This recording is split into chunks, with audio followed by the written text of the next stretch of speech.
நம்ம ஹாஸ்பிட்டல் விளம்பரத்துக்கு நல்ல ஒரு ஸ்லோகன் சொல்லுமா. பணம் எங்களுக்கு, பணம் உங்களுக்கு.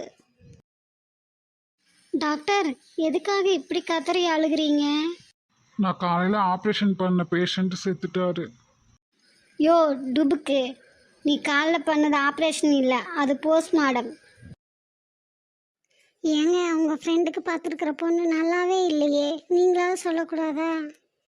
நான் ஏன் சொல்லணும்? நீங்கள் அவர் ஃப்ரெண்டு தானே? அவன் மட்டும் எனக்கு சொன்னான், நான் என்ன? இங்கே 1000 ரூபாய்க்கு என்ன வாங்கினாலும் ஒரு வாட்ச் இலவசம்னு ஒரு கடையில் போர்டு போட்டிருந்தாங்க. உடனே நான் அந்த கடையில் 1000 ரூபாய்க்கு சில்லறை வாங்கிட்டு இலவசமாக வாட்ச் கொடுங்கன்னு கேட்டேன். அடிக்க வராங்க. என்ன உலகமாடா இது? தோசை மாவு வாங்க போனேன், புருஷனை ஒரு வாரமாக காணல சார். ஒரு வாரமா என்னமா செஞ்ச? உப்புமா பூரின்னு சாப்பிட்டு சமாளிக்கிறேன் சார். கண்ணா, கடைக்கு போய் 4 நாட்டுக்கோழி முட்டை வாங்கிட்டு வாடா. சரிம்மா, அந்த 4 நாளும் எது எதுன்னு பேர சொல்லுங்க.